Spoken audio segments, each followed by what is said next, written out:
వారు అరణ్యములో ఎడారి త్రోవలో తిరుగులాడుతా ఉన్నారంట. ఒక నివాసపురం గూడా వాళ్ళకు దొరకలేదంట. ఆకలి దప్పుల చేత వాళ్ళ ప్రాణము సొమ్మసిల్లిందంట. ఆ కష్టకాలములో దేవునికి మొరపెడితే, దేవుడు వారి ఆపదల్లో నుంచి విడిపించాడంట. వాళ్ళొక చక్కని నివాసపురం పట్టణంలోకి నడిపిచ్చాడంట. ఆశ కలిగిన ప్రాణాన్ని తృప్తిపరిచాడంట. మేలుతో నింపాడంట. ఈరోజు దేవుడు మన జీవితంలో గూడా అలా చేయగలడు. కొన్నిసార్లు కష్టకాలం వచ్చిద్ది, ఆకలి దప్పి వచ్చిద్ది. కొన్నిసార్లు ఈ ఎడారి మార్గంలాగా తిరుగులాడుతా ఉంటాం. ఒక గమ్యం తెలియదు, ఒక ఊరు తెలియదు. కానీ ఆ టైంలో, ఆ కష్టకాలంలో మొరపెడితే ఆయన దయాళుడు.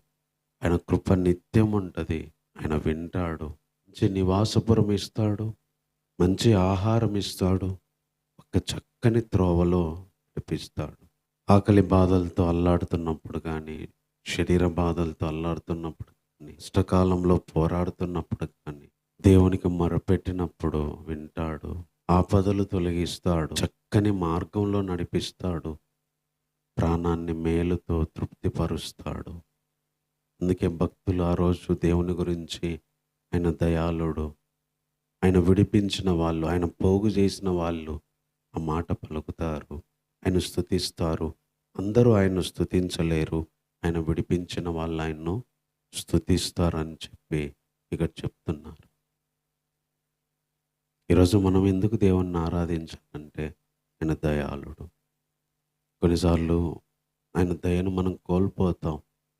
ఆయన ప్రేమను కోల్పోతాం. కొన్నిసార్లు కష్టకాలం వచ్చింది. కొన్నిసార్లు నివాసం అర్థం కాదు.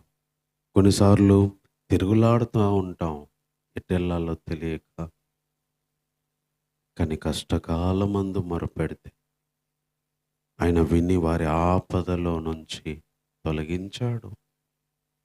ఒక మంచి పరిస్థితికి తీసుకొచ్చాడు. ఏ ఆపదలైతే బాధ పెడుతున్నాయో వాటిని తొలగించాడు. ఒక మంచి నివాసం, తిరుగులాడుతున్న వాళ్ళకి ఒక దారి చూపిచ్చాడు. ప్రాణం ఆకలి దప్పులతో ఉంటే వాళ్ళకి తృప్తిగా వాళ్ళ ప్రాణాన్ని తృప్తిపరిచాడు.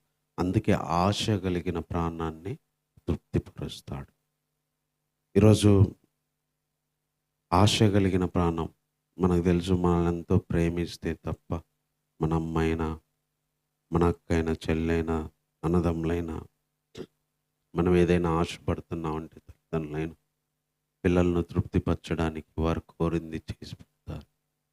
అలాగే దేవుడు ఆ ఆశ కలిగిన ప్రాణాన్ని తృప్తిపరుస్తాడంట. అంటే ఆశ కలిగిన ప్రాణానికి మేలుతో నింపుతాడంట.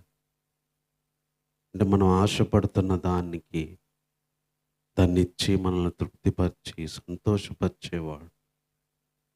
అందుకే ఆయన దయాళుడు. ఆయన కృప నిత్యము ఉంటది. నిత్యము ఉంటది. ఈరోజు దేని విషయంలో మనం ఆశపడుతున్నామో, దేని విషయంలో ఆకలితో అల్లాడుతున్నామో, దాని విషయంలో దేవుడు అది మనకిచ్చి మనల్ని తృప్తిపరుస్తాడు. అది సంతోషమైన, సమాధానమైన, ఆరోగ్యమైన, ఆనందమైన, మనం ఏదైతే లేదు అని బాధపడుతున్నామో అది ఇచ్చి ఆయన తృప్తిపరుస్తాడు. ప్రాణానికి మేలును కలిగిస్తాడు. అందుకే ఆయన దయాళుడు. ఆయన స్తుతించండని ఈ వాక్యంలో ఆ భక్తుడు మనకు చెప్తా ఉన్నాడు. అలాంటి గొప్ప దయాళుడు. కోప్పడొచ్చు. అయినా సరే ఆయన దయ ఆయుష్కాలమంతా అది. ఆయన దయ చూపించి నా ఆపదల నుంచి బయటికి విడిపిస్తాడు.